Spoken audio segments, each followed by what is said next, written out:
This is Business and Economy Network. Hello via wherever you're watching, those of you in Abuja, Port Harcourt, Ilori, Kano, Kaduna, Sokoto, those of you watching us via the internet outside the shores of Nigeria. This is your program. It is Business and Economy Network. On behalf of the production crew, I want to say thank you so very much for allowing us into your homes and offices. My name is Peter Moche. Today we are looking at the Federation of Construction Industry in Nigeria, meaning we are looking at the strategic importance of construction firms in an emerging economy like Nigeria. And that's why we're doing an expose on FOCI. We have the president, we have the DG and some other members to talk about what is making this association very unique and also very exciting. It's going to be an interesting watch. Don't touch it dial. I'll be back after this time out. Enjoy the program.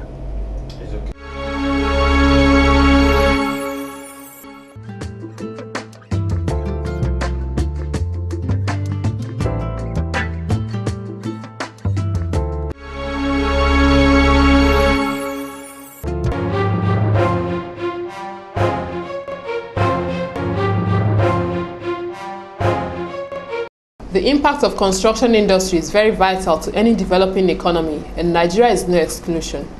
In the colonial days, major works on the construction and maintenance of Nigerian infrastructure were handled by foreign firms with the approach of liberation.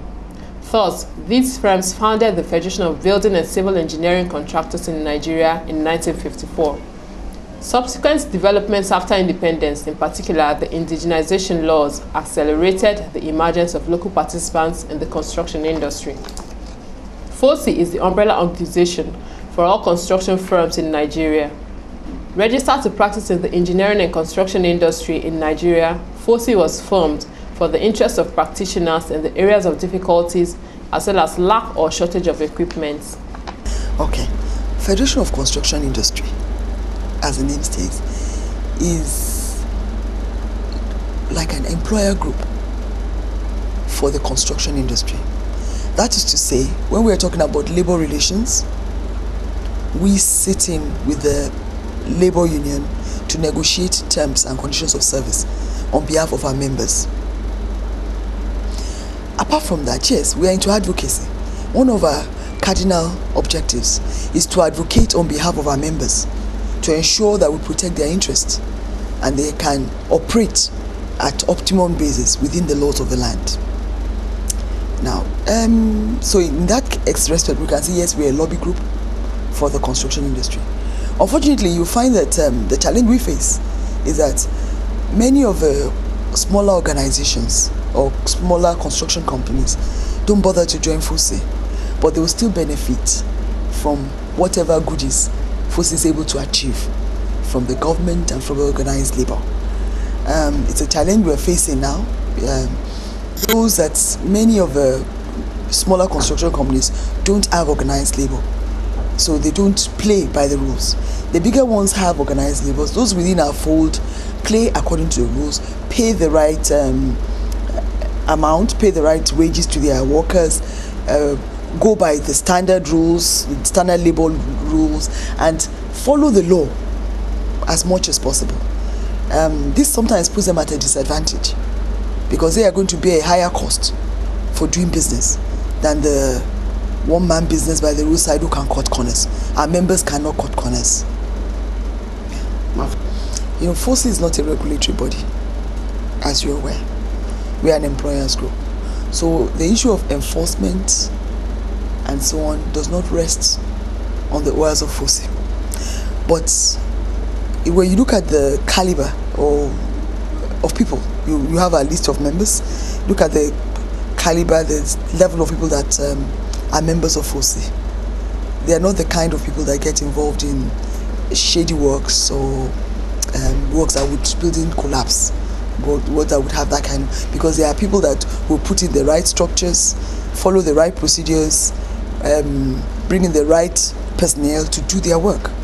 I am of opinion that many of these building collapse issues usually occur with people who would not even want to be members of FOCI. They won't even want to be identified with anybody. Possibly, they might not even want to put down the names of their engineers. When our members bid for jobs, the names of qualified engineers are listed, architects, the names of qualified personnel are listed, including their qualifications and their certifications, their years of experience.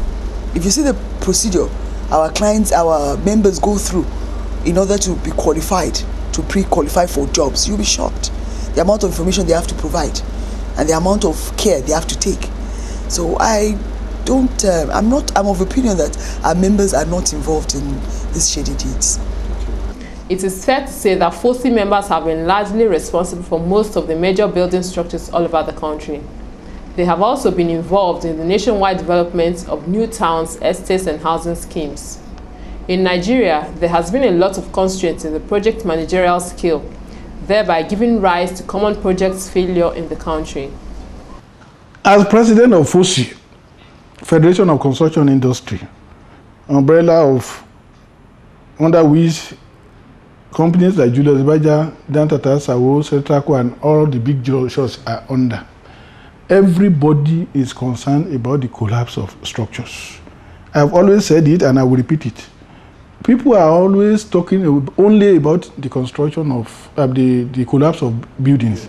But it's not only building that is collapsing.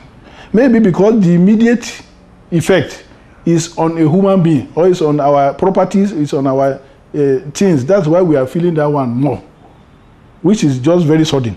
But they are collapsing the structure like roads, bridges, all other things that are even more expensive to build than the building.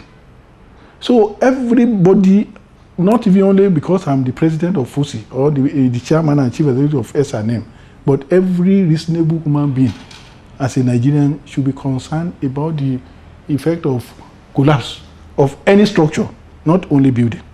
And that is why from time to time, we try to advise government that, because if you check the collapse of structures, building and road inclusive, you find out that there is no member of the Federation of Construction Industry, FOCI, that has been involved in any of these shoddy jobs. No one. There are over 25 in number that the companies have mentioned. So if we go through the proper channel, we employ the proper firm, construction company, to do the job that we want them to do, I am telling you, my brother, this collapse of structures will be a thing of the past. To an extent, I would prefer to say our project managerial skills are weak, not that we lack. I would like to use the word lack, total lack, but I would say they are weak. You find that in organizations, bigger organizations, they place a lot of premium on project management. They send their staff for project management. They insist that schedules must be met. There are timelines, there are deadlines, and everybody is kept on the toe, playing together to ensure that they work as a team and they work according to schedule. Now, as I said, I would say we are weak in the sense that many of the indigenous organizations or companies fail on timelines, which is a key part of project management. So I wouldn't say we lack it, I'll just say we are weak. It's one thing we need to continue to improve upon. I will say yes and no, because I'm sure I'm not the only indigenous company that is doing well as of today. We have to be fair to ourselves. Yes. There are other companies, maybe I may not. Well, I can even mention Horizon. It's a construction company owned by one Nigerian. Even Dantata Sawoe you talk about is still an indigenous company, though maybe the whites may manage to some extent. And even there are other companies, even here in Abuja, that are doing infrastructural job, and they are doing very well. So the truth is, like those people that are the aims of affairs, this one depends on the personality that are involved. If you are not a briefcase contractor and you are giving job and you are giving advance payment, you should know that that money is never your money. It cannot enter into your pocket in any way. That money is meant for that job for you to start with. So, and once you start and then you are going in a very nice and gradual way, then that is the time you can now be thinking of what can I take back from what I am doing. So the moment that we are like the olden days, you are giving money, you see the money as a national cake, that immediately you are giving maybe advance payment of 15% of about 100 million.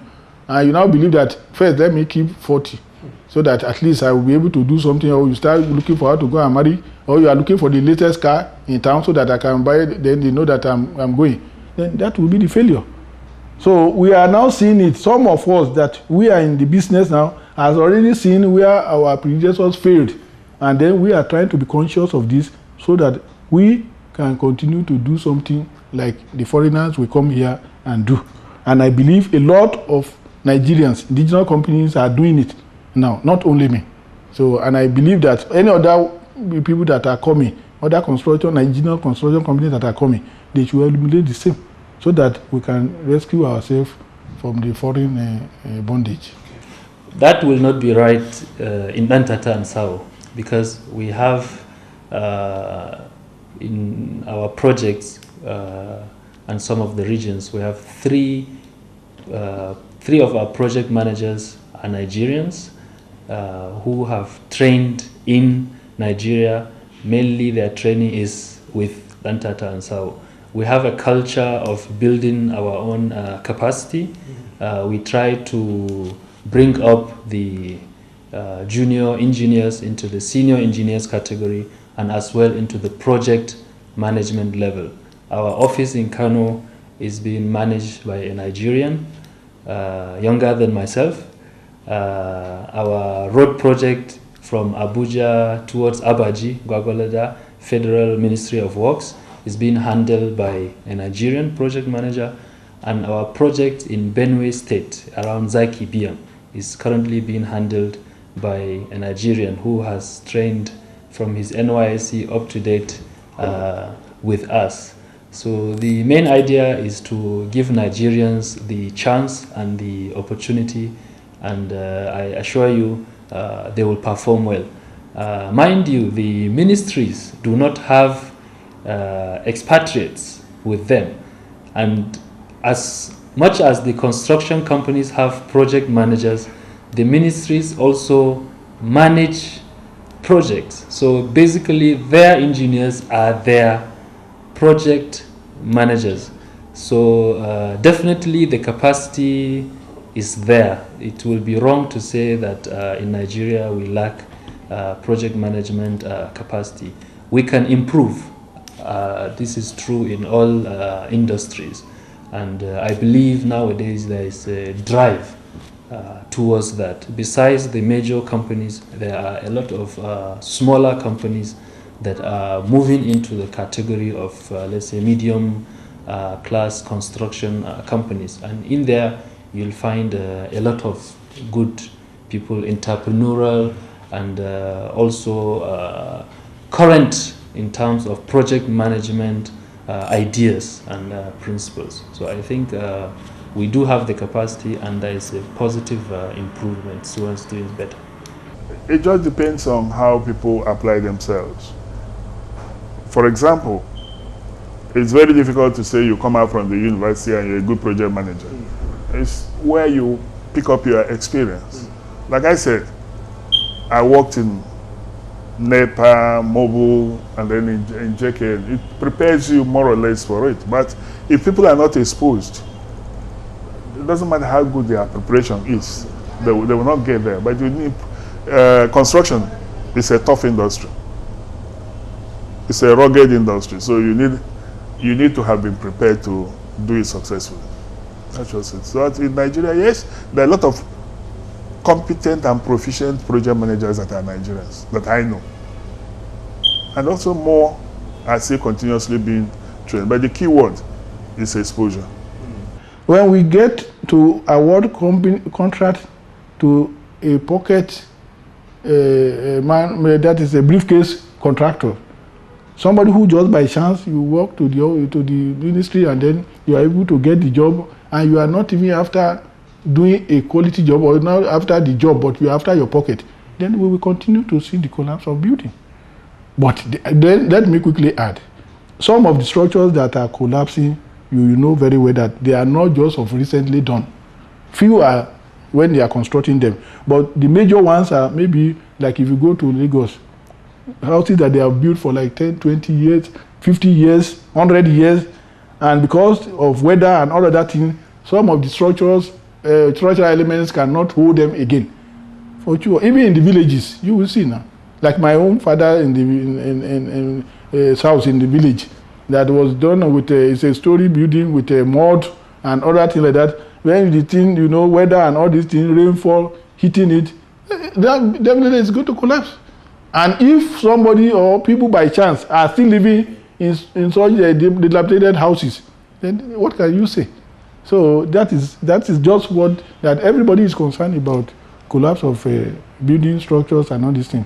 Even road is even worse, my brother, because for a typical road, they are designed to last for a length of period, maybe for 20, 25 years. That is the lifespan of a road. But if you construct that type of road and it's not even 1 year or 2 years and the whole thing failed, then that is collapse. It has collapsed, and it's going to take government a lot of money to build it back. So these are wastages in the industry that we are now coming out to say we don't want this thing to continue. So thank you. Let's compare it to a football match, for instance.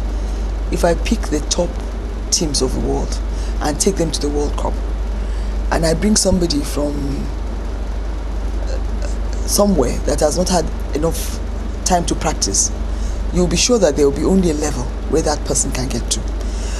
In as much as the rules are the same, it's the same rule for both the big player and the small player, each player has to develop the skills and has to play out his best.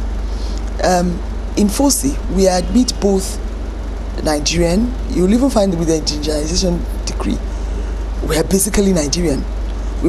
Some might have some level of foreign influence, but our companies are basically Nigerian companies.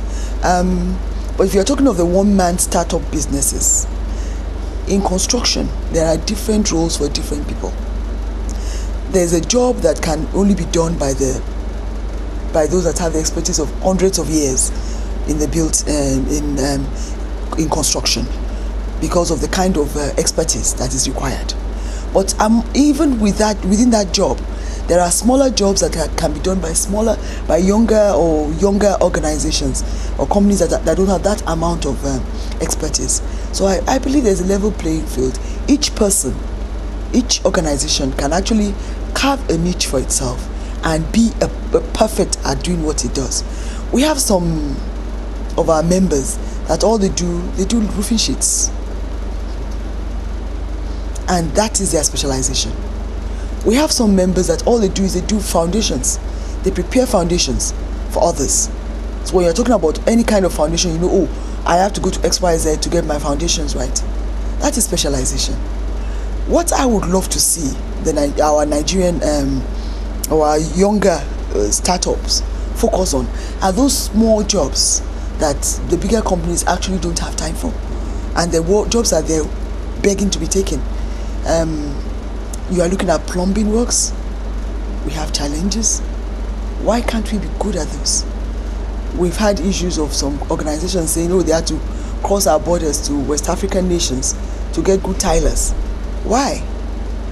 Would we say that within Nigeria we don't have those expertise? Now, that's not talking about the core engineering skills, but I do believe that the field is level, no matter where it's being played. It now depends on the player to make sure he's ready to play the game right. The classification is already even spelled out in the tendering process. If you go and get the newspaper where Federal Ministry of Works is advertising for tenders, they will have classified them and say, 1, the number of workers you have, 2, the number of equipments you have, 3, the expertise you have. You cannot compare Julius Berger with S&M Nigeria Limited. Maybe they will now tell you, because whatever you have, the equipment, the personnel, and the site, that is your turnover, we actually show that you are at this position and then you are at the other position. maybe there's a job that we want to do, and we will need about 20 bulldozers. Let's say D6, D9, D8, 20 of them to carry out this job. And Julius Baja is having like 100. And S&M is having only 3 or 4. Definitely it will be improper to now ask S&M come and take this job. And that is why the Federal Ministry of Work, in their own wisdom, have divided and say, look, we want to give job to indigenous companies, but we should be able to give them the job for which they will be able to do, to participate, not to give them money or advance money, and at the end of the day, maybe they are now looking for how to go and procure the equipment, which the money will not be able to procure. So that is why they now say, look, for this category of job to so place, then the company is divided into category A, B, and C. So if you say for 20 grader, for 20 excavator up, category A. If you are having between 19 and 10, maybe category B. And then if you are having only 5 and below, maybe you don't even have, they can go and higher, then they will say category C. And that is what they are doing. And they have even gone ahead to say that a job that is from 5 billion naira below will be given to indigenous company. So it is a wise decision that they have done. It is a reasonable decision that they have done. And I think if they follow it like that, it is when you are able to manage the small ones, maybe when I know that they will give me a bigger job when I have 10 dozers or 10 excavator. Then when they give me the one that I have only 5 now, then I will aspire to buy 2 or 3 more so that me too I can get a bigger job. So this is exactly what they have done, and that is what I think is supposed to be. There are local and foreign players in the Nigerian construction industry. As such, construction jobs are being awarded to contractors under the umbrella of FOCI, and it is believed that players in the industry have to carve a niche for themselves so as to remain in business.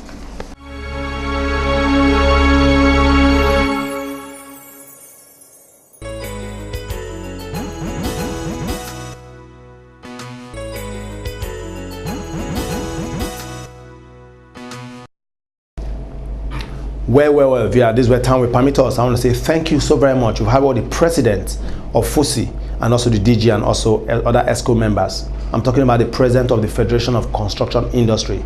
These are companies that are made up of those in the construction industry, in the beauty industry, engineering firms and all that. Well, we should be able to give them a chance because they should do well in Nigeria.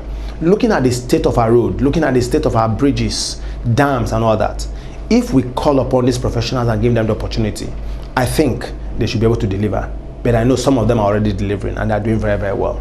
Well, this is what we draw the wrap of the program. Tomorrow they say it's another day. Thank you so very much. Keep sending in your email. Keep calling us and we are here to serve you better. God bless you and pray for your nation wherever you're watching this program.